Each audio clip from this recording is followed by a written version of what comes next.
बार की बात है जब तेनालीराम महाराज से किसी बात पर नाराज होने के कारण कई दिनों से दरबार में नहीं जा रहे थे और वो बहुत गरीब हो गए थे। इस बात से उनकी पत्नी रमा बहुत दुखी थी।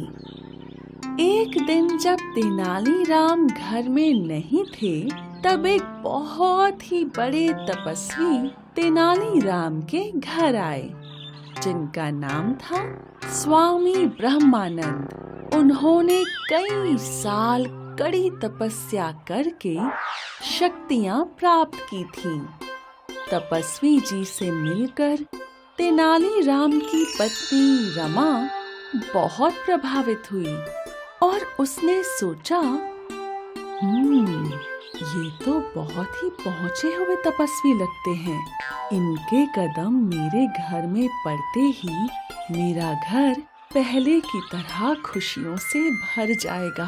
मुझे इनकी अच्छी सेवा करनी चाहिए। रमा ने कुछ पकवान बनाए और तपस्वी को स्वादिष्ट भोजन करवाया और उनकी अच्छी सेवा की, जिससे वो तपस्वी बहुत खुश हुए और वो जाते जाते रमा से बोले, बेटी, तुम्हारी सेवा से मैं बहुत खुश हुआ। मैं तुम्हें ये चमत्कारी जल देता हूँ। सुबह भोर के समय सबसे पहले इस जल से शिव जी का अभिषेक करना। इससे तुम्हारी सारी मनोकामना पूरी होंगी। लेकिन एक बात याद रहे कि शिव अभिषेक से पहले इस जल का एक बूंद भी जमीन में नहीं गिरना चाहिए, नहीं तो इसका बुरा असर तुम पर पड़ेगा। अगली सुबह जब तेनालीराम सो रहा था, तब रमा भोर के समय शिव जी का अभिषेक करने के लिए जल लेने जाती है और वो हैरान रह जाती है जब उसने देखा कि लोटे का सारा जल जमीन पर गिरा है। रमा बहुत दुखी हुई। हे भगवान, अब मैं क्या करूं? तपस्वी जी ने कहा था कि शिव जी के अभिषेक से पहले जल का एक बूंद भी नहीं गिरना चाहिए, नहीं तो बहुत बुरा होगा।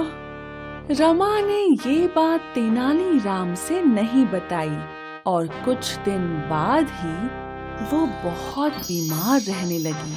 अचानक अपनी पत्नी रमा को इतना बीमार देख तेनालीराम बहुत परेशान हो गया।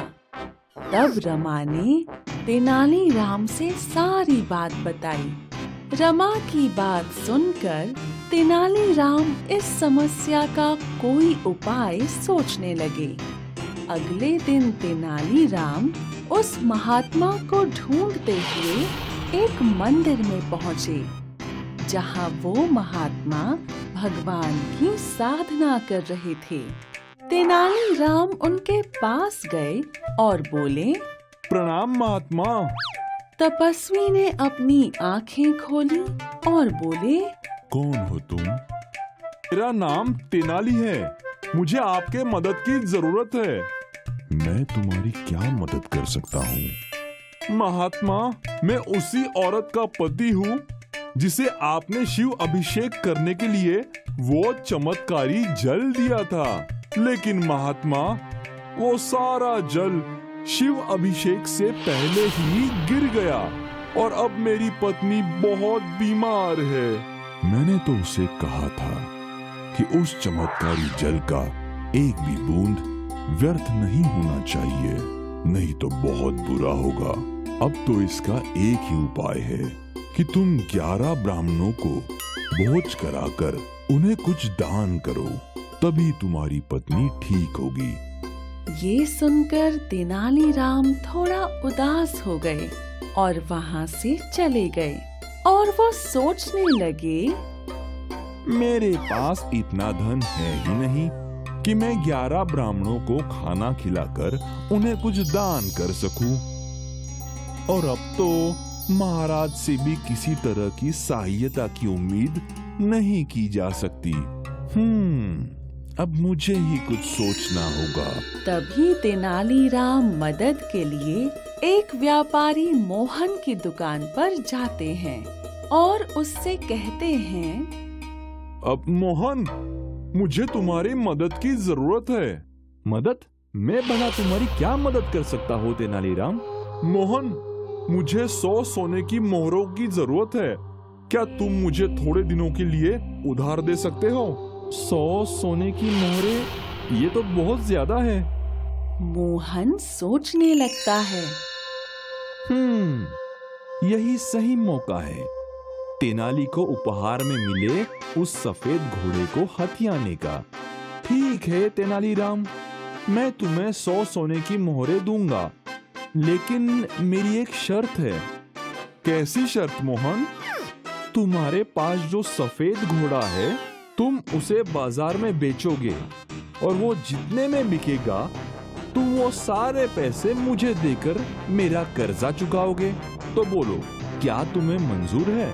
तेनालीराम मोहन की चतुराई को अच्छे से समझ गए और बोले, ठीक है मोहन, उस घोड़े को बिकने से मिलने वाला धन तुम्हारा।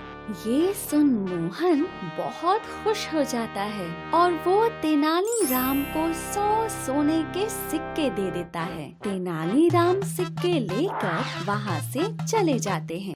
तेनालीराम घर पहुंचकर सभी ब्राह्मणों सहित उस तपस्वी को बुलाते हैं और उन्हें स्वादिष्ट खाना खिलाते हैं।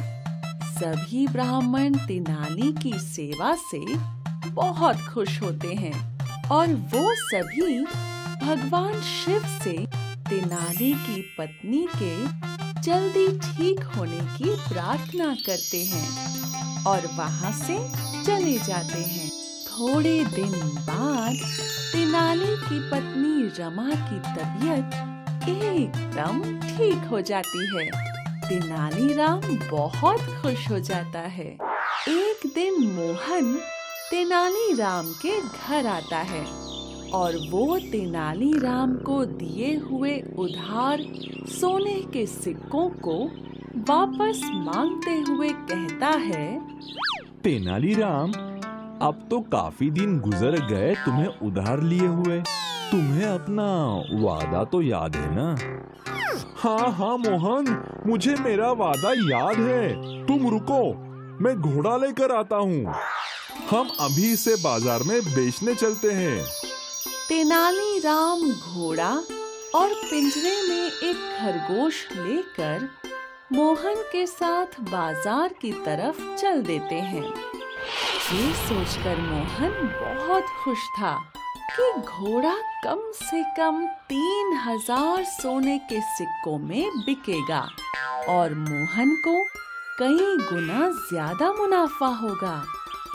तेनालीराम घोड़ा लेकर बाजार पहुंचा और बाजार में एक तरफ घोड़ा और एक तरफ खरगोश को रखकर वो जोर जोर से दाम की बोली लगाने लगा। आओ आओ आओ, ये खूबसूरत खरगोश खरीदने पर विजयनगर महाराज का घोड़ा मात्र 1 मोहरे में। जो सबसे पहले आएगा वो इस घोड़े को 1 मोहर में ले जाएगा। आओ आओ। 1 मोहर में राजा का घोड़ा बिकने की बात सुनकर तेनालीराम के आसपास खरीदारों की भीड़ जमा हो जाती है। तभी एक खरीदार आया और खुशी के साथ बोला, अरे भाई, ये घोड़ा तो मैं खरीदूंगा। ये लो 1 मोहर। ये शानदार घोड़ा तुम्हें 1 मोहर में जरूर मिलेगा, लेकिन उसके लिए तुम्हें इस घोड़े के साथ 3000 मोहरों में ये खरगोश भी खरीदना होगा। तो तुम ये घोड़ा मात्र 1 मोहर में ले सकते हो। उस खरगोश की इतनी ज्यादा कीमत सुनकर वो आदमी वहाँ से चला जाता है। तभी एक दूसरा अमीर व्यापारी तेनालीराम की बात सुनकर उसके पास आता है उसे महाराज का वो सफेद घोड़ा बहुत पसंद आता है और वो तुरंत ही खरगोश के 3000 मोहर और घोड़े के लिए 1 मोहर देकर खरीद लेता है और खुशी खुशी वहाँ से चला जाता है। अब तेनालीराम मोहन को उस घोड़े की कीमत के मोहर देते हुए कहते हैं, ये लो मोहन, तुमने जैसे कहा था इस घोड़े को बेचने पर मिलने वाले पैसे तुम्हारे और इस खरगोश को बेचने से मिलने वाले पैसे मेरे। तेनालीराम की ये चतुराई देख मोहन हैरान रह गया और गुस्से में बोला, तेनालीराम, ये तो गलत है। तुमने घोड़े का दाम ही इतना कम लगाया। मुझे खरगोश के हिस्से के पैसे भी चाहिए। मोहन, तुमने ये तो नहीं कहा था कि मुझे घोड़े को किस दाम में बेचना है। तुमने कहा था कि घोड़े को बेचने पर मिलने वाले सारे पैसे तुम रखोगे। तो अब ये लो तुम्हारे पैसे, नहीं तो मैं तुम्हारी शिकायत महाराज से करूंगा। अब मोहन के पास तेनालीराम की बात मानने के अलावा दूसरा कोई उपाय नहीं था, क्योंकि वो जानता था कि तेनालीराम महाराज का खास है और वो तेनालीराम की बात ही मानेंगे। मोहन ने गरीब गांव वालों को बेवकूफ बनाकर बहुत पैसे ठगे थे। वो सब तेनालीराम ने अपनी चालाकी से वापस ले लिए और तेनाली ने उन पैसों से गरीब जरूरतमंदों की मदद की।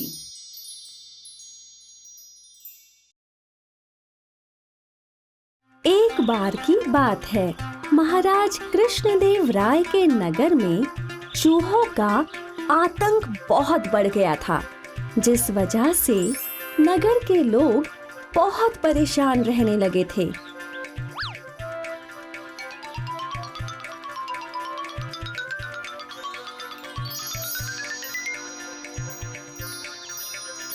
एक दिन गुजरात का एक बड़ा व्यापारी महाराज से मिलने महल आया और उसने महाराज को एक कीमती शॉल भेंट की। महाराज को वो शॉल बहुत पसंद आई और उन्होंने उसे संभाल कर अपनी अलमारी में रख दी। अगले दिन जब महाराज शॉल लेने कमरे में गए तो वो दंग रह गए। उन्होंने देखा कि खूबसूरत शॉल को चूहों ने कुतर दिया था।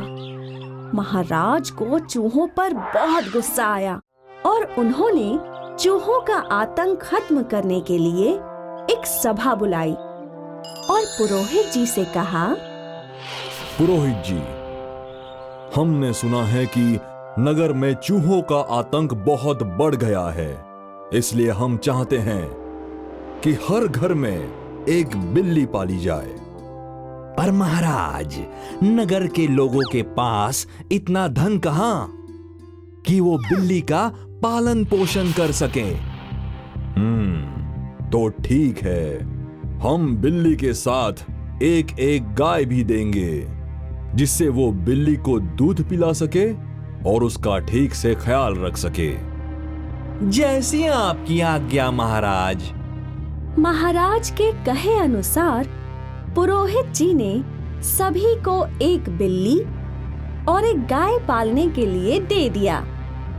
गाय मिलने से और मुफ्त का दूध पाकर पुरोहित जी बहुत खुश हुए और तेनालीराम भी अपने साथ एक गाय और एक बिल्ली घर ले गए। अब गांव के सभी लोग गाय का सारा दूध बिल्ली को पिला देते और उसे मोटा तगड़ा करने में लग गए।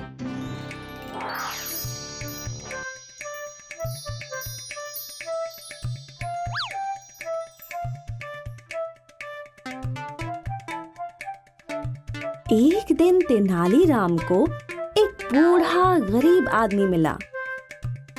जो कई दिनों से बहुत भूखा था। तेनाली ने अपनी बिल्ली के लिए निकाला दूध उस बूढ़े आदमी को पीने के लिए दे दिया। उस आदमी की भूख मिट गई और वो बहुत खुश हुआ। अब रोज तेनालीराम अपनी बिल्ली के हिस्से का दूध उस बूढ़े आदमी को दे देता और बिल्ली को सिर्फ उतना ही दूध देता जिससे बिल्ली जिंदा रह सके। और धीरे धीरे वो बिल्ली कमजोर होने लगी। अब तेनालीराम को एक तरकीब सूझी। एक दिन तेनालीराम ने अपनी बिल्ली के सामने एक कटोरे में भरकर गर्मा-गर्म दूध रख दिया। अब बिल्ली जैसे ही दूध पीने के लिए आगे बढ़ी और उसने कटोरे को मुंह लगाया तो बिल्ली का मुंह जल गया और वो दर्द से म्याऊं म्याऊं करने लगी। अब जब दूसरे दिन तेनालीराम ने उस बिल्ली के सामने दूध का कटोरा रखा तो वो दूध देखकर घबरा गई और वहां से भाग गई। अब तेनालीराम का दिया हुआ दूध बिल्ली नहीं पीती।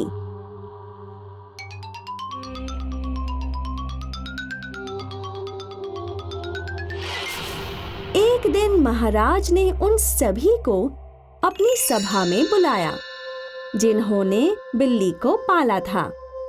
तेनालीराम भी अपनी बिल्ली लेकर दरबार में पहुंचे। दरबार में महाराज तेनालीराम की कमजोर बिल्ली को देख दंग रह गए और सभी दरबारी भी बिल्ली को देख हंसने लगे।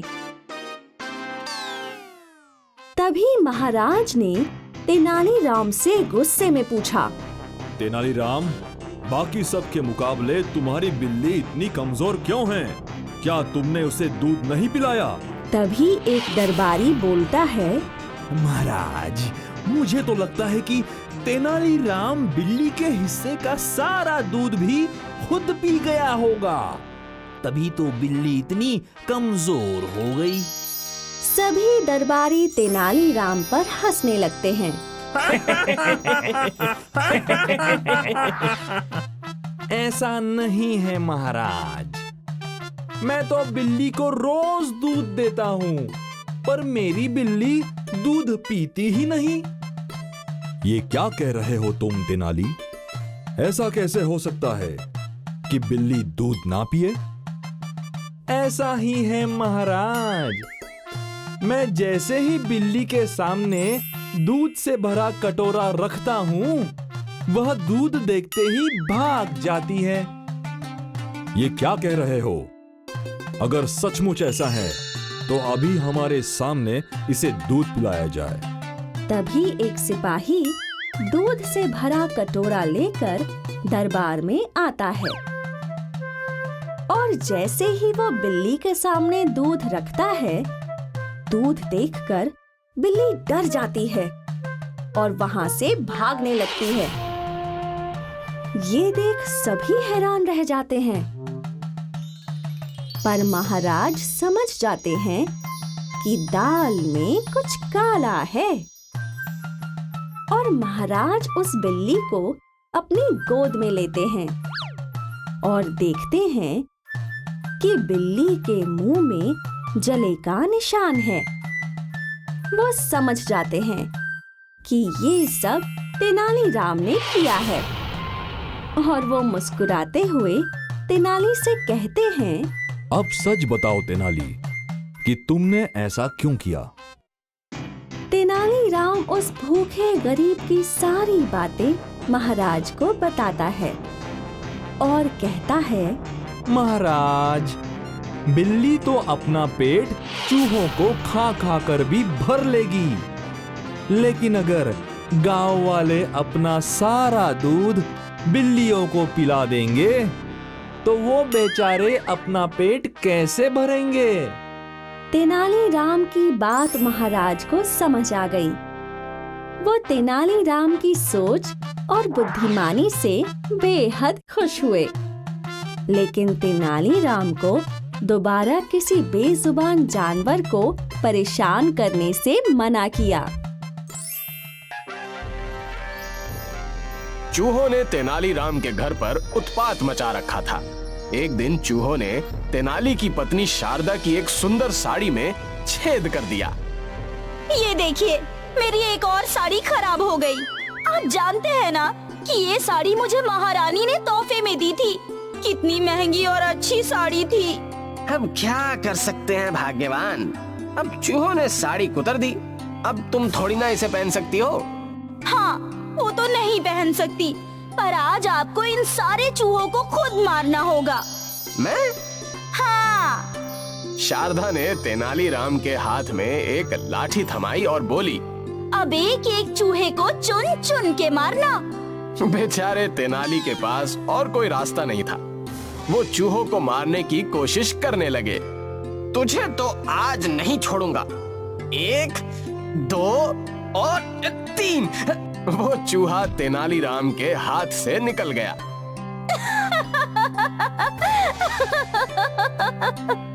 तुम्हें बहुत हंसी आ रही है? आएगी ही ना। अब इतना बुद्धिमान व्यक्ति भी चूहों को नहीं मार पा रहा है, तो भला अब भगवान ही हमें चूहों से छुटकारा दिलवा सकते हैं। पत्नी का ये ताना सुनकर तेनालीराम सोचने लगे कि आखिर वो चूहों से छुटकारा कैसे पा सकते हैं। चूहों की दुश्मन होती है बिल्ली मौसी। तेनालीराम को अपना समाधान मिल गया। वो एक बिल्ली खरीद कर घर ले आए। अब एक भी चूहा घर में नहीं दिखेगा शारदा।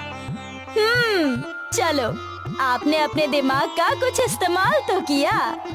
तेनाली के चेहरे पे मुस्कान थी। वो खुश था कि जल्द ही उसके घर में चूहों की समस्या का समाधान हो जाएगा। और जैसा तेनालीराम ने सोचा था, एक एक करके बिल्ली ने सारे चूहे पकड़कर खा लिए। एक दिन तेनाली अपनी बिल्ली का लाड कर रहा था। बड़ा लाड आ रहा है आपको इस बिल्ली पर।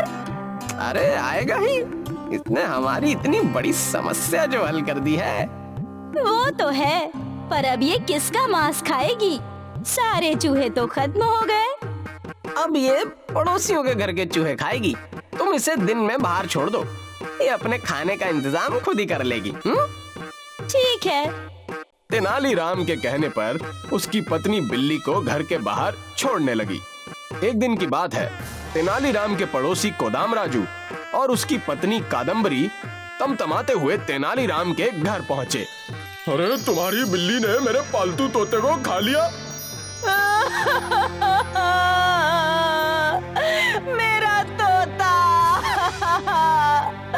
मिट्टू कितना प्यारा था, तुम्हारी बिल्ली ने उसे खा लिया। अब मैं क्या करूंगी? अरे बहन जी, मैं अपनी बिल्ली की तरफ से माफी मांगता हूँ। मैंने ये बिल्ली चूहों के आतंक खत्म करने के लिए पाली थी, पर मुझे अंदाजा नहीं था कि आपके तोते को भी खा लेंगी। इस बार आप इसे क्षमा कर दीजिए। अब से मैं इसे घर के बाहर बिल्कुल नहीं छोड़ूंगा। अरे ये न्याय नहीं है तेनालीराम। हमारे पालतू तोते को तुम्हारी पालतू बिल्ली ने खा लिया है। अब न्याय यही है कि इस पालतू बिल्ली को मरना होगा। नहीं नहीं, आप इस बेजुबान को इतनी बड़ी सजा नहीं दे सकते।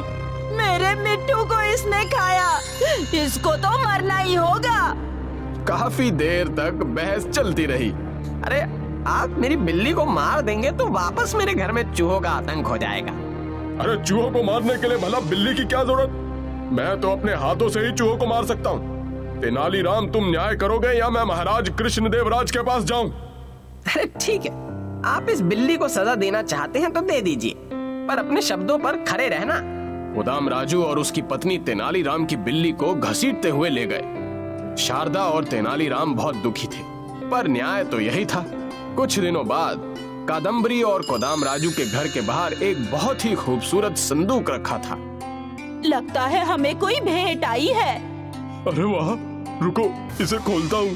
नहीं नहीं, इसे यहाँ मत खोलो, अंदर ले चलो। शायद इसमें बहुत ही मूल्यवान वस्तु होगी। हाँ, तुम सही बोल रही हो। अब ये संदूक खोलिए।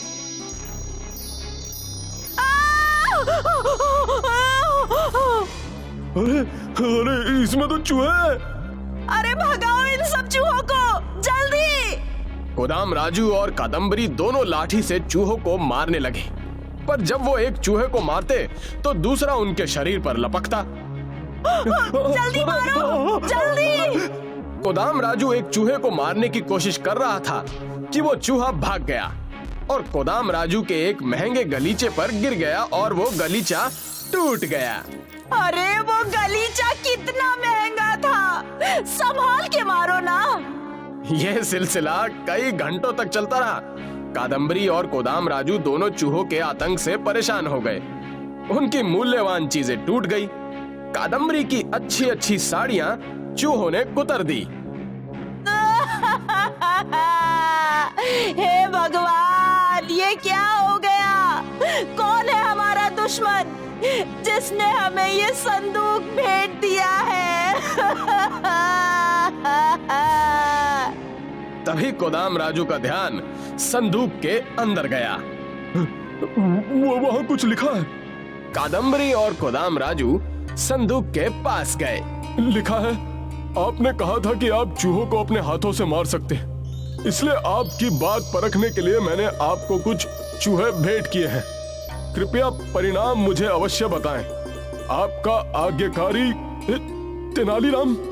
ये पत्र पढ़ते ही गोदाम राजू और कादम्बरी ने अपना माथा पकड़ लिया। अरे किसने कहा था आपको तेनालीराम से झगड़ा करने? अरे अरे तुमने ही तो कहा था। अब एक शब्द मत बोलिए। देख रहे हैं ना तेनालीराम ने हमारे घर का क्या हाल किया है। कादम्बरी गोदाम राजू को डांट फटकार रही थी और वहाँ मन ही मन तेनालीराम पड़ोसियों की हालत सोचकर खुश हो रहे थे।